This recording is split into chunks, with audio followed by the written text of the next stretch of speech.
We're back. In the wake of the Friday horrific massacre up in Connecticut, a number of gun rights advocates have argued that the problem isn't that there are too many semi-automatic weapons in society. The problem, they say, is that there weren't enough armed people on site to challenge the killer. Here's what Larry Pratt, the executive director of Gun Owners of America, wrote this morning in USA Today.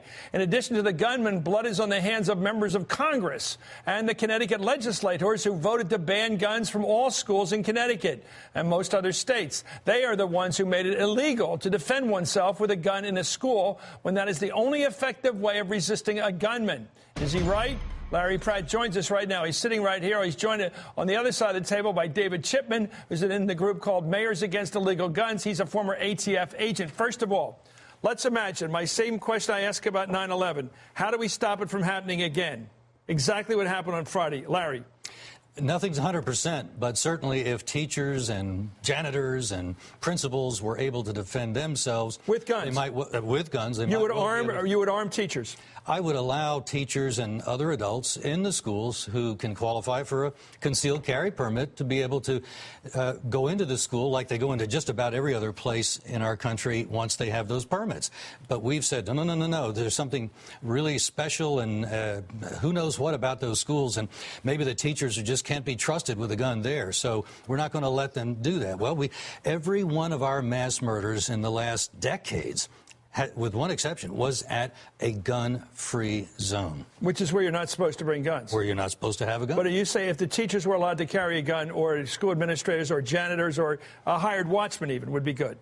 It might have had a chance. It'd sure be better than sitting there like fish in a barrel. David, your reaction. What's the best way to prevent this from happening again? The kind of thing that's now going on rather relentlessly in this country. They're called mass shootings. Well, the first step is to make sure that anyone buying a gun passes a background check, right? But the mother would have passed the background check in this case. The kid shot her in the face to get rid of her so he could have her guns. How would you stop it with a background check? Well, I think that what we would stop is other people in other scenarios. This scenario, this thing from happening again. How would you stop it? This thing from happening again. If it happens tomorrow morning, well, a crazy kid goes after his mother gun, kills her, grabs the guns, heads to school and shoots a bunch of people. Chris, how do you stop it? I don't believe guns are the answer. This is why. Okay, First of all, answer my question. I believe I can. How do you stop it from happening again? I believe that you stop it again with reasonable legislation and empowering our law enforcement to protect people. That is my belief. And as a special agent okay, let's get particular. Okay. Which law enforcement officials were on site at the elementary school where all the shooting happened on Friday? Would there be a policeman on site? Chris, what we do know is that the woman who was killed was heavily armed, and it didn't protect her. So all I can say is back from that is moving forward, there are many scenarios that aren't quite like this that I think can be stopped. One of the things I got to do at ATF is work with the United States Secret Service, the most heavily armed group that we have in this country. And they haven't used their guns to protect the president and thwart an assassination attempt since 1950.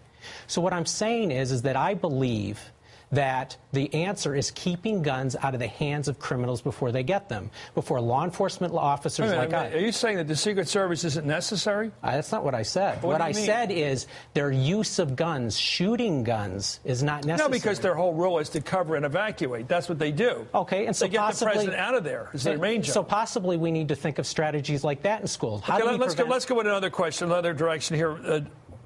What they're called assault rifles. They're semi-automatic. Right. We've outlawed automatic weapons since the 1930s, since the days of Machine Gun Kelly. What's wrong with making the same rule effective? You need a special license to have a semi-automatic weapon. What's wrong with that rule, sir? Well, we're talking about each little increment. No, slippery slope. Problem. No, let's not get into slippery slope. Would it be a worse country? Let's not get into it. Would you believe that would this be a less free country if you couldn't have an assault rifle? Yeah, because we have guns fundamentally protected by the Second Amendment. Well, wait a minute. Why would anyone? What?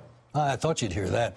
Yes, we have guns in order to control the government. And where have assault rifles been useful in controlling the size or direction or policy of the United States government in our history? Well, the Brown Bess rifle was used to win our independence. The militiamen's... From the British. Yes. Let's talk about our government. The militiamen used their militia rifles under Andy Jackson to defend New Orleans against the British. So against the British. Do have a history. When have guns been useful in curtailing the power or purpose of the federal government? Athens, Tennessee, 1946. Townsmen rose up against corrupt government and threw them out at the point of a gun.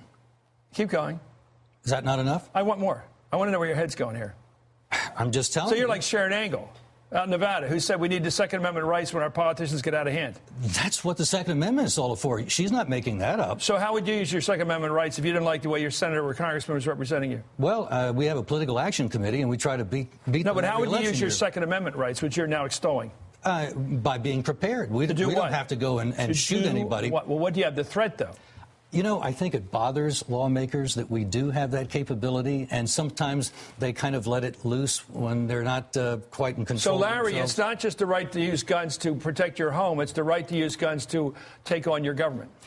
The government has been overboard. So Certainly you're saying Athens, the Tennessee menacing was quality. I want to give you more recently- minute here. The menacing quality of the gun owners is what limits the size of the United States government. Have you And- noticed the United States government has gotten rather big lately? Let's. No, look do you at, really think it's working? The Israelis used to think la-di-da about having guns. Oh, here we go. They finally got it figured out, and after some Muslim terrorists killed a busload of kids, they started arming But anybody people in at Israel, schools. I've read the reports on this. You have to be qualified. There's a whole rule you have to go through to get guns.